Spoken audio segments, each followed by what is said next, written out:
Ya, saudara, kembali lagi di Sapa Bali Pagi Ruang Psikologi dan kita masih akan membahas tema kita hari ini bersama dengan Bunda Agus.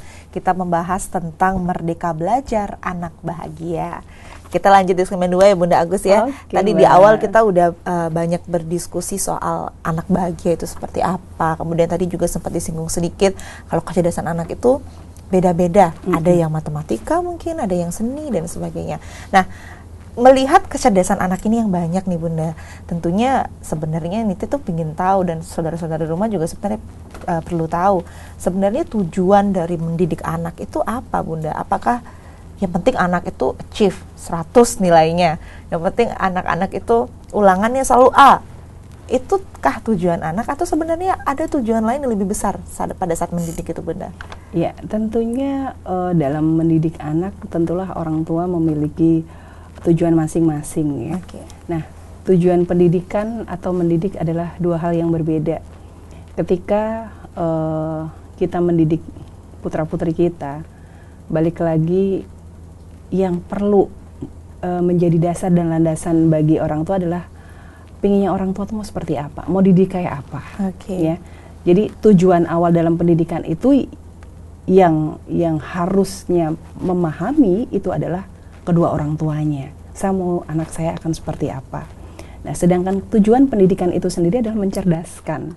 Kan begitu. Ya. Oh, berarti tujuan pendidikan dan tujuan mendidik itu dua hal yang berbeda. Iya, betul gitu. Nah, tentunya dalam pendidikan pasti akan mencerdaskan ya. Mencerdaskan apa? Dari aspek kognitif. Aspek kognitif, afektif. Kemudian gitu skill. Ya. Jadi banyak hal yang memang perlu diberikan stimulus pada anak, diasah untuk anak-anak sehingga akan menghasilkan seperti apa. Terus kemudian kembali lagi seperti tadi yang ditanyakan sama Mbak Nitya ya. Jadi bagaimana tujuan mendidik anak gitu loh. Yaitu tadi kalau mendidik anak masing-masing orang tua pastilah punya goal yang berbeda gitu loh. Kalau seperti saya, value yang tertinggi pada anak-anak saya adalah pada anak-anak mampu memiliki kesadaran bagaimana dia mengenal Tuhannya, bagaimana dia mengenal lingkungan sekitarnya, bagaimana dia mampu bersyukur terhadap karunia yang diberikan oleh Tuhan dan sebagainya. Jadi ada hablum minallah, ada hablum minanas, ada bagaimana ke Tuhan, bagaimana ke manusia. Itu value saya untuk anak-anak gitu loh. Makanya di mendidik orang tua itu sendiri lagi nanti seperti apa? Oh, berarti Bunda ini ya pendidikan akademis nggak penting ya? Bukannya nggak penting gitu loh, gitu. Bukannya nggak penting, penting gitu. Tapi bukan itu value-nya, bukan itu yang tujuan yang utama gitu loh. Ya itu dalam mendidik. Nah, nanti coba pemirsa di rumah, para orang tua direnungi kembali nih gitu loh. Jadi tujuan mendidik putra putrinya untuk apa? Untuk siapa? Nah, itu yang terkadang kita lupa. Untuk siapa? Untuk orang tua atau untuk anaknya? Itu ya berarti ya. Iya, betul. Iya. Karena benar itu tadi, apa tujuan mendidik anak? Tujuannya misalkan kalau saya nih sesimpel tujuannya adalah ingin anak saya nanti siap dalam menghadapi semua situasi di luar sana begitu. Atau berbeda dengan ya saya ingin nanti nilainya semuanya dia. Tapi harus disesuaikan lagi dong dengan kecerdasan anak itu tadi ya, seperti yang di awal ya Bunda ya. Betul. Harusnya orang tua juga paham ya tentang tahap perkembangan pada anak seperti apa untuk memudahkan artinya potensi-potensi yang ada pada diri anak. Sekarang yang lagi ngetren adalah bakat, minat dan bakat. Karena minat dan bakat juga dua hal yang berbeda. Kalau minat adalah kepeminatan, keinginan belum tentu menjadi bakatnya dia. Tapi kalau bakat artinya ketika diasah menjadi minatnya akan semakin lebih kuat lagi. Jadi seperti itu. Nah, kalau untuk anak-anak pun artinya berikan ruang dari umur 12 ke bawah itu orang tua cermati. Berikan ruang apapun untuk eksplor potensi-potensi mereka. Jadi kadang orang tua di sini juga kurang sabar kalau saya sampaikan karena kan ketika usia-usia di 12 tahun ke bawah ini anak kan sering berpindah-pindah ya. Iya. Jadi ikut les ini gitu ya. Habis itu stop, udah hanya berapa bulan akhirnya stop. Kemudian saya begitu dulu. Iya. Nggak usah Mbak Nini, saya pun juga mengalami hal yang sama gitu loh. Malah maruk kalau dibilang maruk. Semua pinginnya diikuti gitu loh. Betul, berikan ruang itu, wahai ayah bunda semua yang ada di rumah gitu loh. Karena ruang itulah nanti yang akan membuat anak akhirnya mampu memutuskan bahwa yes, I want, gitu loh. Atau saya asik nih, enjoy, mudah banget, asik banget ketika saya nyanyi, ketika saya lagi nyusun puzzle, ketika saya di dapur, ketika saya nggak kepingin ngapa-ngapain kecuali barang-barang yang ada di situ yang terlihat ada lampu-lampu dan sebagainya, saya permak dan sebagainya gitu loh. Jadi ruang-ruang itu berikan, cuma memang kalau saya bilang kurang sabar ya. Dan itu hal juga yang pernah saya alami pula terhadap hal tersebut. Jadi saya tidak pungkiri bahwa memang orang tua terkadang dalam proses bagaimana menemukan potensi anak tersebut, pinginnya cepat instan, pinginnya cepat tahu nih harus seperti apa. Kalau dites gimana Bunda? Kalau apa itu misalnya supaya nanti saya bisa mengarahkan. Kalau saran saya bukan berarti saya mematikan profesi kita sendiri, enggak ya gitu loh. Artinya kan kita membangun ya Mbak Nitya ya. Jadi ayo kita bersama-sama belajar untuk memberikan ruang kepada anak-anak kita dalam mengembangkan potensi-potensi yang ada pada diri mereka semua. Berarti memang ya harus sabar berarti ya. Berarti itu salah satu kesalahan dalam mendidik, mungkin salah satunya adalah ketika orang tua tidak sabar dalam mengobserv gitu bakat atau potensi anak. Bagaimana dengan membandingkan Bunda? Kan sekarang tuh membandingkan anak A dan anak B, apakah itu menghilangkan kemerdekaan anak atau justru itu sebenarnya baik buat anak ke depannya Bunda? Pertanyaan yang sangat bagus gitu ya. Karena mayoritas orang tua atau bahkan diri kita sendiri pun gitu ya, kalau kita ngomong jangan suka dibanding-bandingin, kita sendiri pun juga nggak suka dibanding-bandingin kan seperti itu. Nah sekarang tinggal penempatan katanya di mana tuh Mbak, membandingkan yang seperti apa.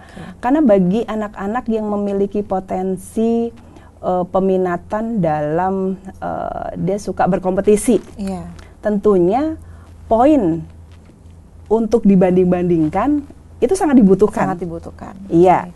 Jadi penempatannya itu di mana? Dibanding-bandingkan seperti apa? Kalau semua general seperti itu ya nggak tepat lah ya gitu. Tapi kalau anak yang memang dia nggak suka kompetisi, dia memang nggak butuh untuk dibandingkan dengan orang lain, atau lebih tepatnya memang tidak tepat untuk dibandingkan dengan orang lain, sehingga akan menjadikan dirinya bukan termotivasi untuk mengembangkan potensi dirinya, ya nggak perlu gitu. Artinya membanding-bandingkan itu tepatnya seperti apa, terus peruntukannya untuk siapa, dengan kalau di talent mapping itu dengan potensi minat yang bagaimana, sehingga memang perlu dibandingkan itu tadi. Kalau potensinya adalah di competition, wajib. Kalau nggak punya itu, dia nggak ada motivasi lagi untuk dia berkembang. Jadi seperti itu. Berarti memang tergantung apa yang dibandingkan. Kemudian anak itu memang sedang menghadapi fase di mana gitu ya. Potensi yang seperti apa. Jadi harus mengetahui itu. Yang ini juga berarti nggak bisa ya Bunda ya. Misalkan Nitya bakatnya di renang atau di olahraga, dibandingkan dengan yang matematika, itu juga salah berarti ya Bunda ya? Iya, lebih tepatnya sih membandingkan sama yang beda gitu. Iya. Artinya kan mungkin membandingkannya adalah kompetisinya, jadi bukan aktivitasnya. Gitu ya. Lebih ke itu dia bisa tekun matematika, itu yang dibandingkan. Jadi kalau kita ngomongin itu kan persepsi orang lagi ya. Jadi mungkin saya luruskannya, potensi membandingkan potensi peminatan dalam kompetisi. Jadi kan orang itu kan ada yang suka berkompetisi.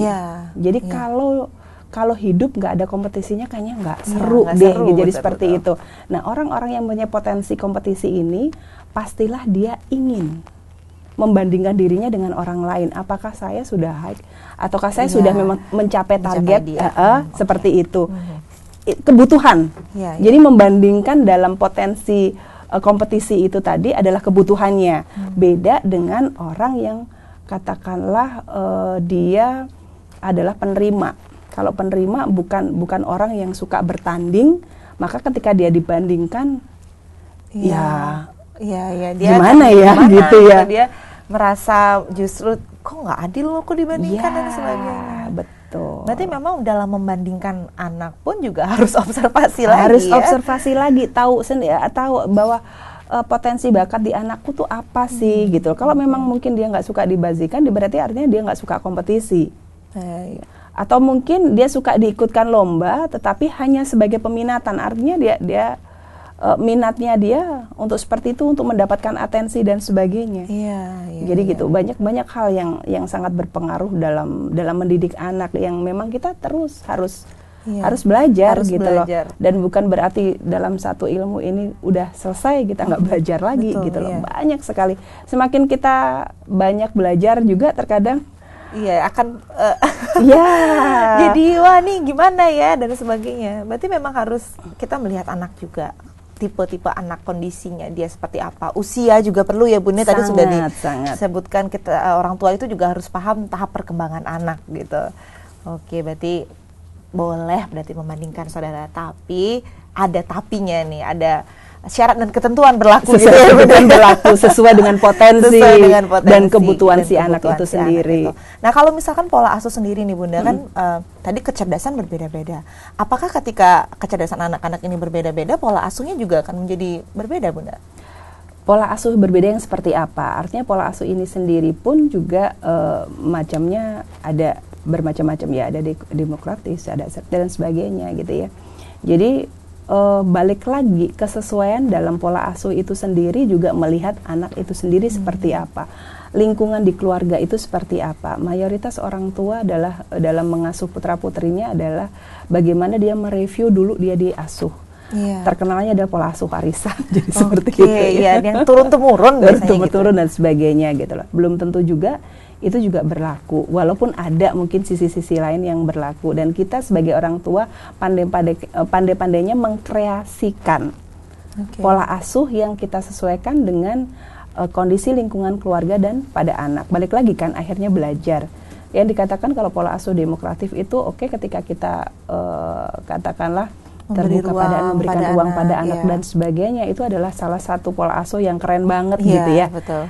Tapi ada juga sih ketika pola asuh demokratis yang seperti itu, ketika anaknya tipikalnya bukanlah anak yang bisa diskusi gitu ya dan sebagainya, itu pun juga kurang tepat. Artinya di sini ada modifikasi dalam pola asuh itu sendiri untuk menyesuaikan berbagai hal yang pas pada diri anak.